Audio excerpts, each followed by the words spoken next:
Number 9. Samantha Peer.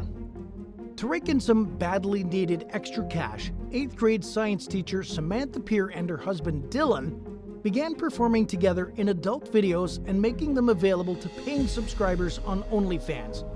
Peer went by the stage name Chloe Carter, but someone still figured out that it was her in the videos, and the school district was not happy when they found evidence of the raunchy couple creating content in the classroom during off hours. Once her superiors found out about the page, Peer resigned. Dylan, who also worked at the school, was fired 4 days later.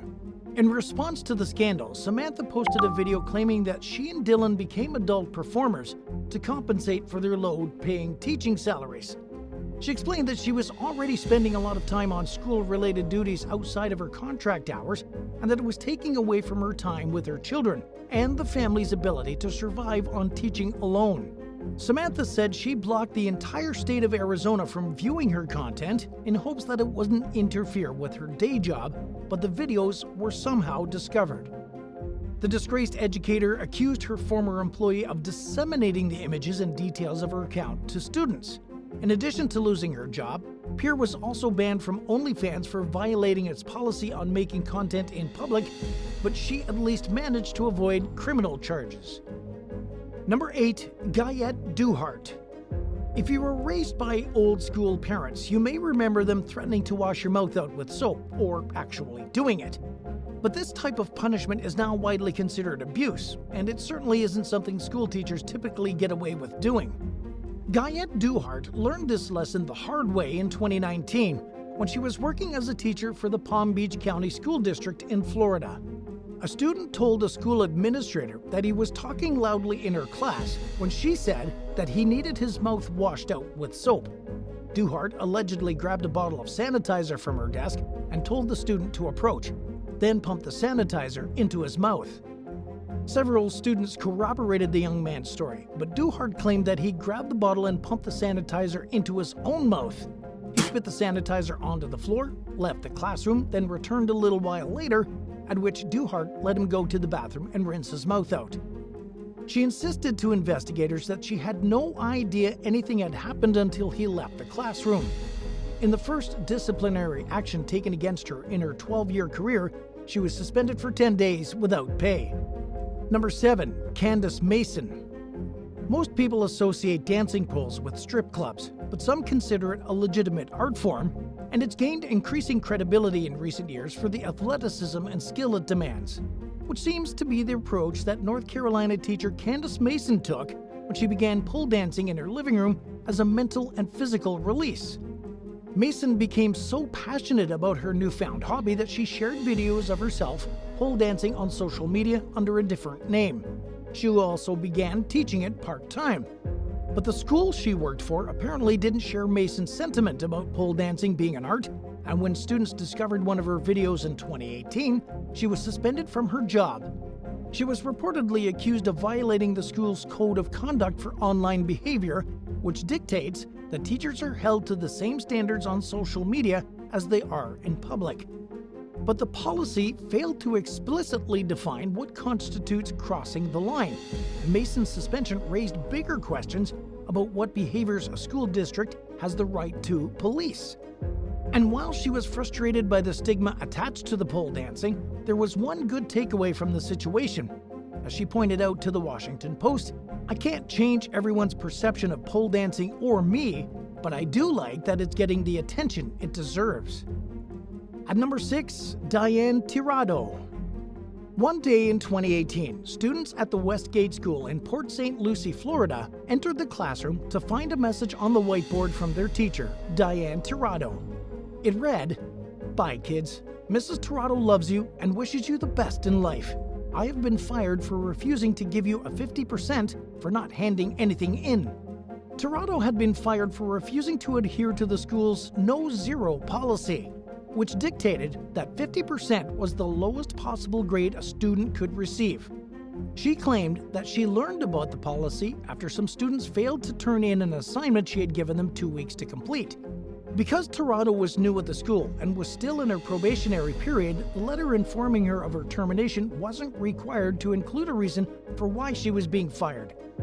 A school spokesperson denied that she was fired over the no-zero policy and claimed that she was let go for her substandard performance, lack of professionalism, and the toxic culture she allegedly created on campus. Numerous students and parents had supposedly complained about the teacher, and the school said it was investigating possible physical abuse. TIRADO vehemently denied the allegations. As a teacher of 17 years, she said it wasn't the first time a principal or administrative staff member disliked her, but she had never been canned without warning or accused of creating a toxic environment. She said that she hoped for changes within the education system that would require students to earn their grades and put an end to what she described as a fraudulent policy that teaches kids that they deserve a reward just for showing up.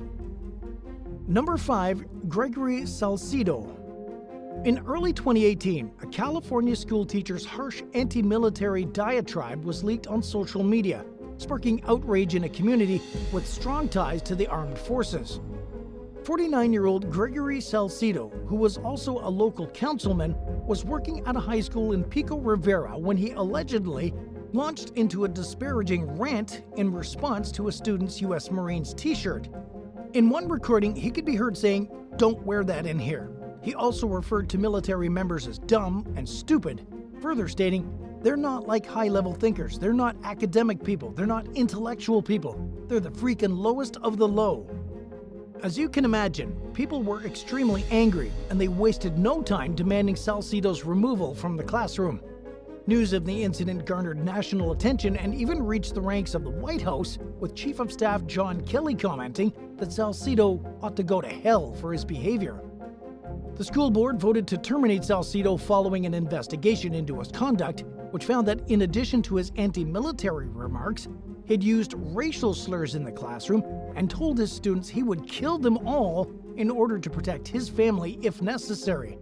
He appealed the decision, and the matter was about to go to court when he changed his mind and instead submitted a letter of resignation. In a statement, the teacher of 22 years said that he was simply no longer interested in being employed by the district. Number 4. Susan Oyer.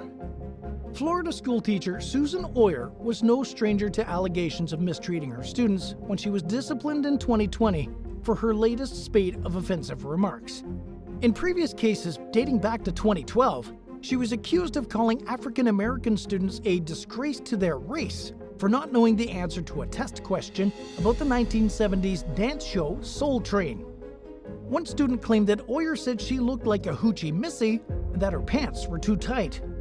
Another time, a student said that her father was going to Mexico to get ingredients for his restaurant, to which Oyer allegedly responded, "Ingredients for what? A bomb?"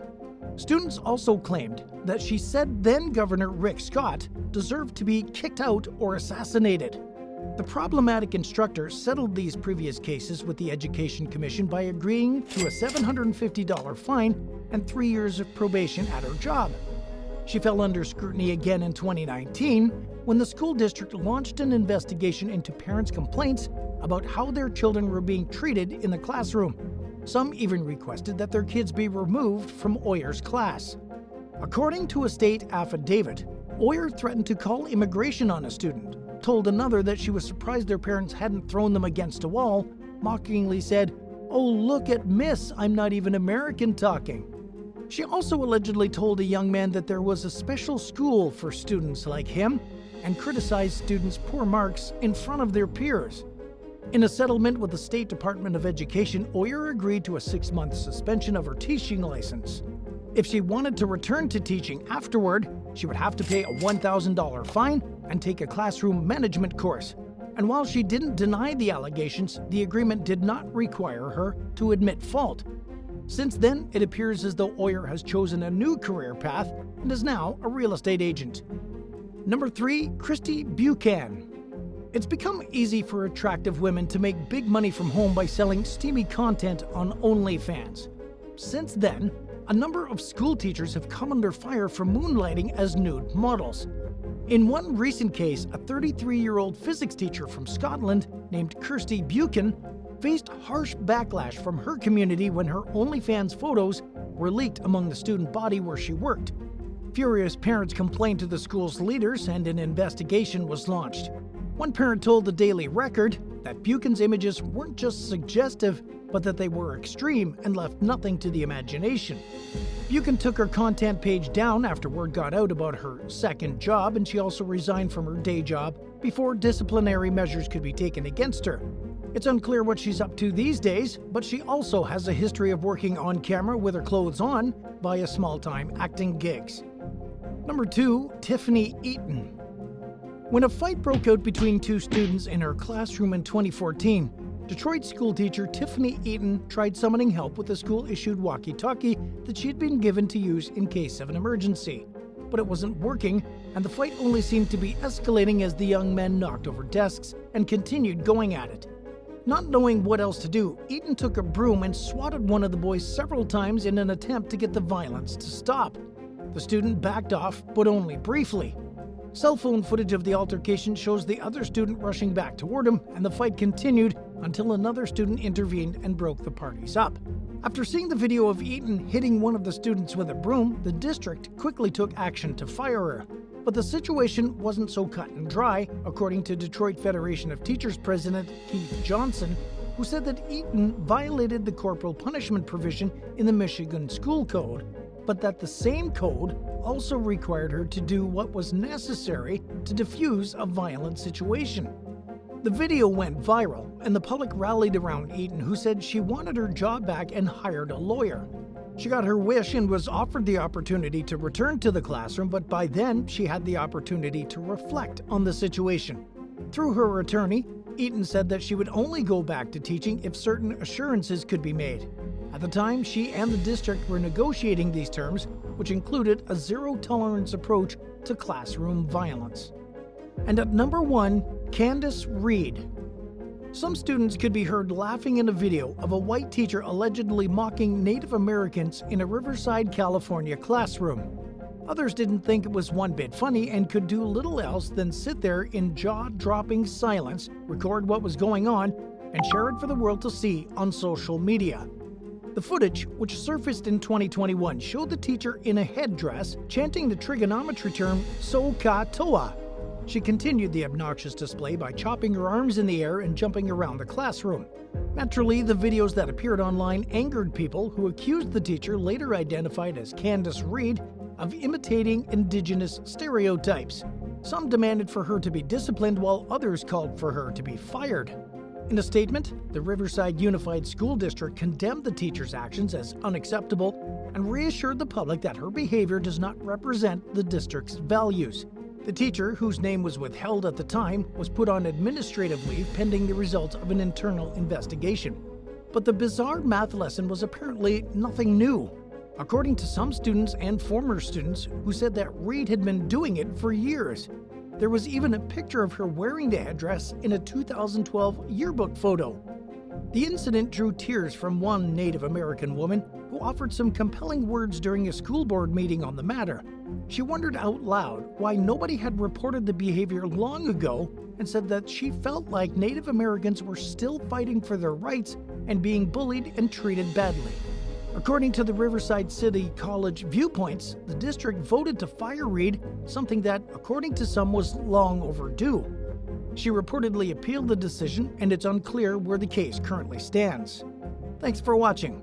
Would you rather work for an employer who heavily polices its employees' social media activity, or for a company who considers an employee to be a poor team player if they prefer not to form close friendships with their coworkers or talk much about their personal life? Let us know in the comments below, and remember to subscribe. See you next time.